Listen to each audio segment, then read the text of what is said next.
Mr. Mark Selby, how are you, sir? Mr. Matthew Gordon, doing very, very well.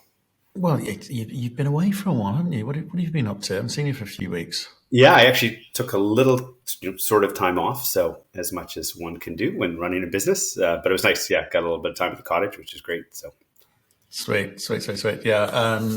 Now, market's going a little bit, well, it's confusing out there. I have to say, no one's really kind of got an answer. I've been speaking to lots of people about their thoughts on what's happening out there. And I think we're going to talk a little bit about the dollar yeah, shortly. But why don't you give us that nickel update, and we'll talk about the backdrop for that.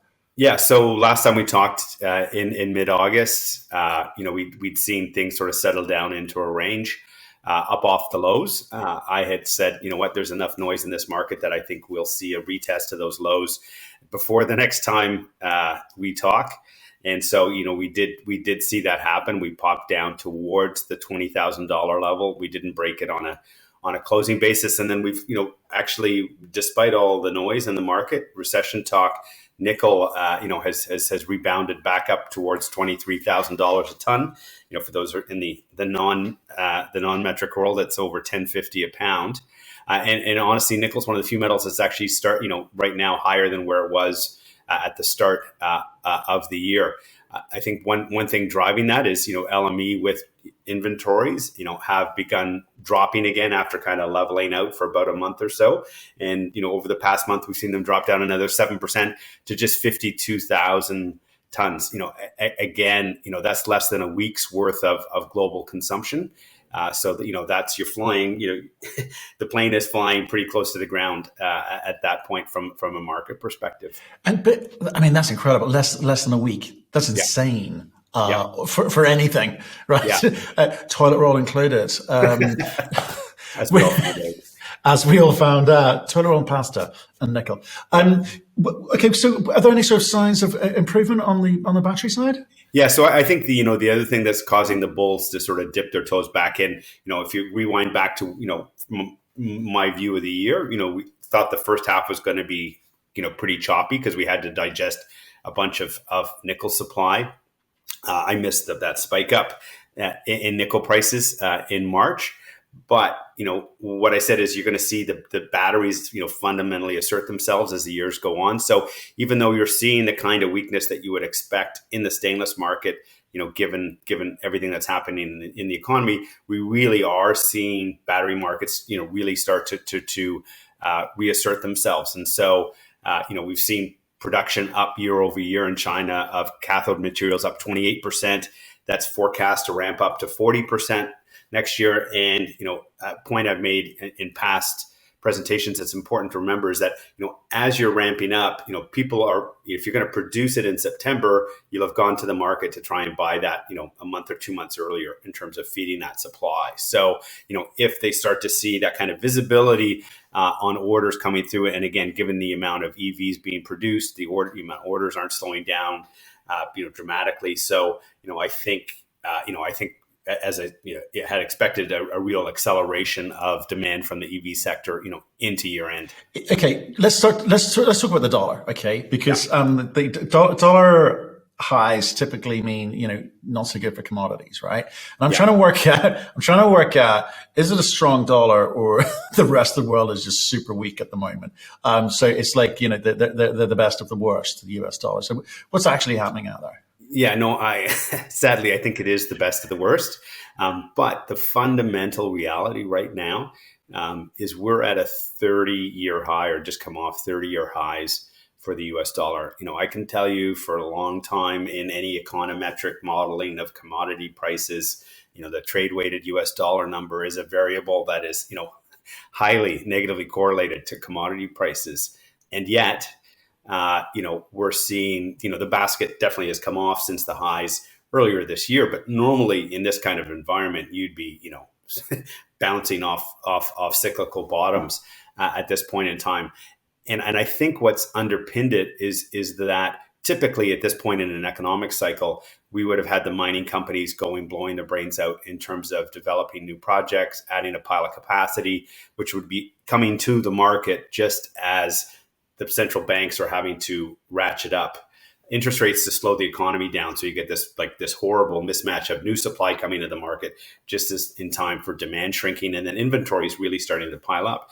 And we have not seen that, across the metals. We really haven't seen, any sizable inventories delivered to any commodity exchanges yet. What I think is interesting is, we are seeing things like Bitcoin, get crushed. Property prices are really starting to come off. So all the other things that you would typically see correlated to that kind of exchange rate move, are happening. But, because of this, relative amount of supply discipline that occurred during the markets, over the last 5 to 7 years, I think it's setting that, if what we're going through right now is, close to the bottom, and this is generally around when you would start to see a bottom occurring, that it's extremely bullish, for where commodity prices are going to head, through this next cycle up, over the next 3 to 5 years. Okay. I think everyone's expecting a very strong metals and commodity market and cycle happening. We're seeing investors are going to move to kind of, defensive investing in a sense like, investing in things like food. But do you think there are going to be other winners, given what we're seeing at the moment and people looking to the future? Again, I think across the commodity spectrum, normally when you start to see a bunch of talking heads talk certain commodity on CNBC, generally it's too late, and prices are about to roll over the edge. The good thing is, though, I don't think you're seeing enough people sort of rush to the party at this point to say that it's super frothy. Again, I think it's talking from value investors who are just looking across the spectrum and saying, again, if where we are on an exchange rate basis and where interests are suggests that we're sort of close to a bottom, or bottom's going to happen over the next 6 to 12 months. And this is the level that prices are at, and you can look at what the cash flows that are coming out of these assets are at these levels, and then you expect to start at the beginning of a cycle where those prices are going to then move higher. It's easier for people to move into that. So again, I mean, I think I think that you're going to see the majors and mid-tiers obviously be the real beneficiaries of it. We saw about 12 months of it where, people got excited enough about commodities that it made its way down the exploration and development chain, but today those markets are closed off. So, again, cautiously optimistic that in another 12 to 18 months, we should see, the money start to come back into the chain, back into the cycle again. And the kind of prices we saw in earlier, in 2021, are the kind of levels, and beyond that we should, start to be seeing faster. And then again, within the commodity space, choosing the winners, if you see investors excited about oil and gas, they should be that much more excited about, some of the battery materials that haven't participated in the massive run up yet. In terms of where commodity prices are. It's been so tumultuous 2 years. Okay, we've had kind of COVID driving supply chain issues, driving inflation, driving price gouging, and now having just starting to for those factors to kind of slightly ebb away, or people decide they're not going to be fearful of those things, and inflation showing signs, or sorry, price gouging component of inflation showing signs that it will recede somewhat. We've now been hit with energy costs, which are sanctions driven. So that's like a very man-made in that way, decision by politicians. Do you see industry as slowing down more than that? I don't know about you, but here in Europe, we're seeing industrial businesses shut down. Price of energy is just too much. They can't make any money. So they're slowing down completely. Given the hundreds of billions of dollars being spent by automotives across Europe, which is on this EV revolution of ours, when does this energy crisis go away? And, how much more will we be waiting for that to go away? Yeah, I think, I mean, again, politically, it's when the political sanctions, when Russia stops is a political question. And again, I think it's going to go on longer than we would all like. So, I think we're going to see, sort of above average oil and gas prices for a while. I mean, the U.S. tight oil and gas producers will ramp up and help fill up some of that gap for the rest of the world. But, there's just still some dislocations given that you can't you can't ship huge volumes of natural gas, in a moment across an ocean. I think in terms of how things pop out, I mean, again, the EV thing is out of the barn. I mean, prices have already risen pretty dramatically. We're still seeing sustained growth in demand. I think, that demand isn't going away. It may be delayed. People are going to go, oh, you know what, that electric car is now $15,000 more. I was prepared to pay $6,000 more, but I'm not going to pay 15. So, but I don't think they're going to say, oh, I'm going to go out and buy a gas guzzler, and that's going to be my car for the next 10 years. I think it's, I'll do one more round of repairs on the car. And then, I'll look at buying it again next year, if that sort of, that those price levels kind of come back into a range. So I think, what we're seeing now potentially slows things down a little bit. However, the flip side of that is where gasoline prices have been, it creates a massive incentive, to, save money on a regular basis by plugging your car in versus filling it up at the tank. I think one of the key dynamics that people should really pay attention to is various commodities have various amounts of energy intensity. And so, for those commodities that are dependent on thermal sources of electricity, and nickel, is a very good one where, again, the cost of producing nickel in Indonesia and China has gone up by several $1,000s a ton because thermal coal's gone up. All of the thermal sources of electricity have increased dramatically. Where in places like Canada, again, the advantage that projects like ours have in Ontario, where you have basically this big hydroelectric nuclear power base, which is effectively, close to immune from, the vagaries of what's happening in the European gas market. That's a massive advantage. That's something that we're hyping up, big time in discussions that we're having with people. But again, if you want to look for winners over the next 5 to 7 years, look for those companies that aren't going to be impacted by this dislocation, which, again, unfortunately, I think is going to happen, exist for longer than we all would hope. Right. Okay. And the current political situation in North America, I mean, we're seeing the rise of Donald Trump again, and we're seeing the Democrats. I think they've missed the opportunity of doing that boat sailed, basically, I think, in terms of going after Donald Trump.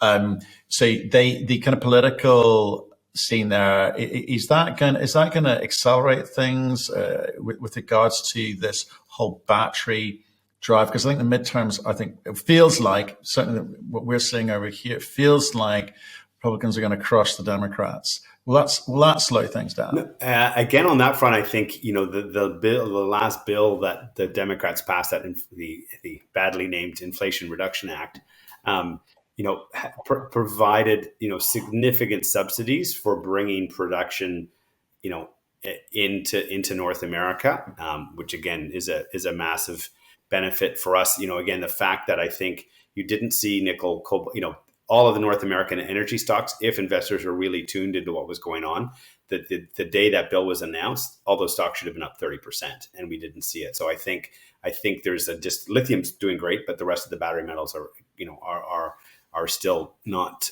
really well understood by the market. But I think, if we flip over to the Republicans, there's no way that you're going to see Donald Trump cozying up to China and Indonesia to get more nickel from, Chinese controlled companies in Indonesia anytime soon. If anything, that rhetoric will get even more ramped up. So I think that the Democrats putting a peg in where they have, should be broadly supportive, and is almost now the worst case, depending on which political scenario emerges in the United States over the next 12 to 24 months.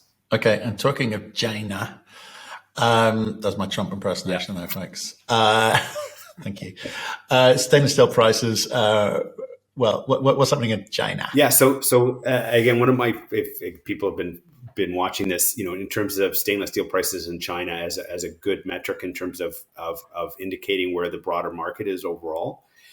The reason it is a good indicator is generally the last 7 years, any surplus in the nickel market really gets translated into the whole ore prices, nickel pig iron prices, stainless prices in China, because the excess supply is coming from Indonesia and China, and it has to clear within that market. So that needs to be the market clearing price.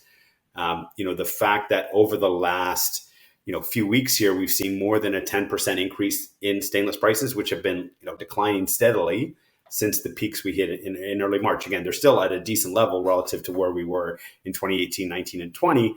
But the fact that they've turned around and headed higher, suggests that the big surge of NPI, which I had talked about and had fully expected at the beginning of this year, may finally start to be clearing the market. And I think one of the factors that has helped in that, and this is a key data point for I think people listening here, is in terms of nickel sulfate production, which is used in batteries, more than a quarter of it came from matte in this past year. And again, remember, it was just 16 months ago that Tsingshan made this big announcement, which again, something that was fully expecting and something that's been done for 50 years.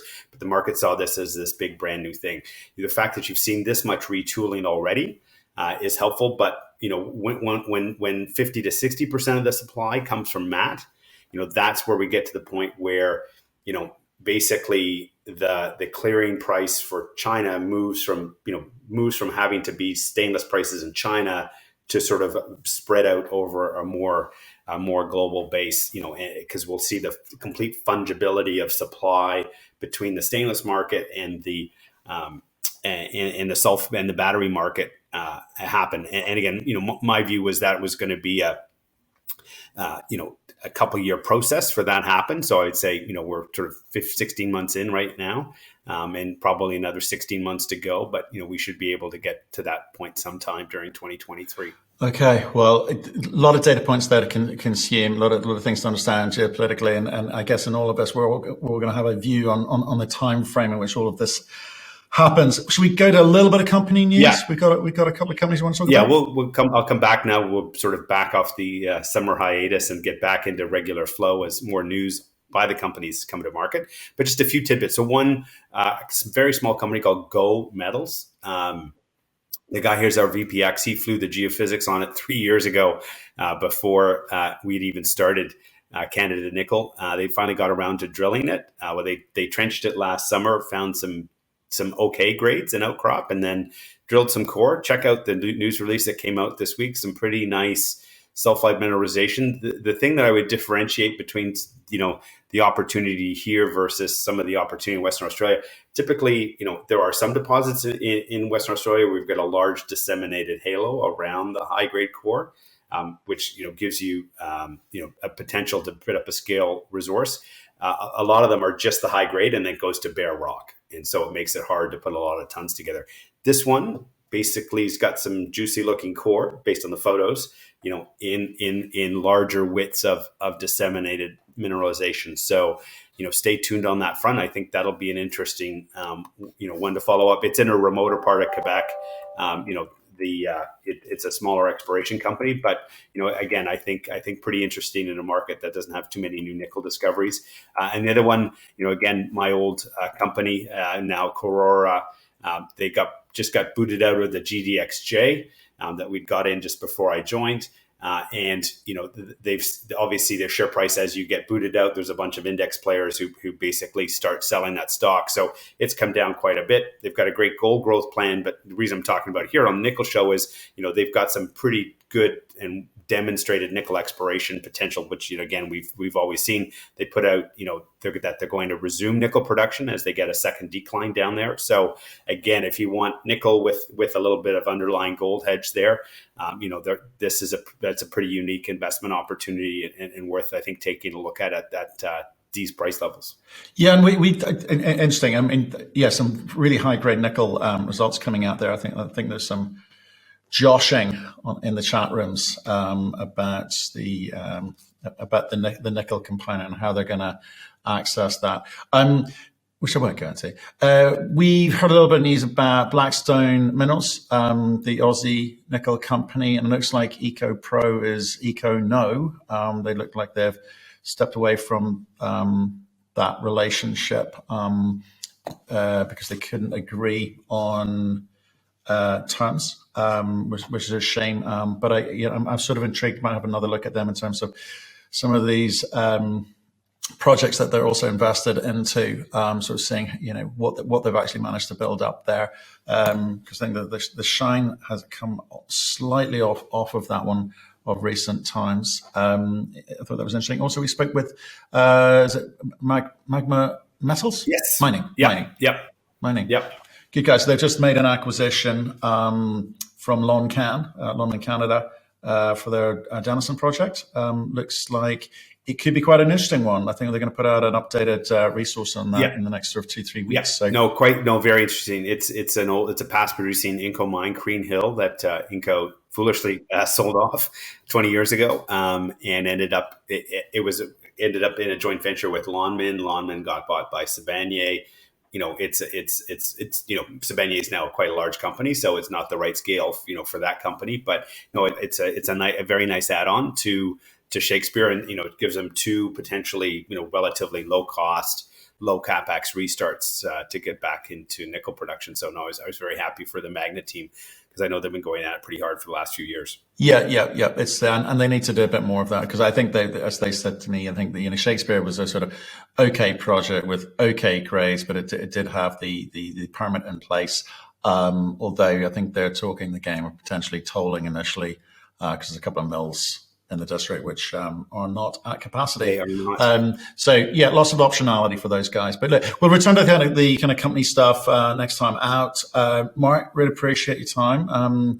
You're not at a conference at the moment, but you've got a slew of them coming up. Yeah, no, I'm on a nickel panel at Global Stainless Steel Conference next week in Hamburg, Germany. We're at an ESG conference the first week of October. We'll be over for LME week at the end of October, and there's a U.S. stainless conference in the middle of October as well too that I'll be attending. So it's we're in the busy season coming up here. So it really is, and as you say, your comments on pricing and supply are well noted as well. Okay, Mark, we'll see you next time around. Thanks, Matthew. Take care.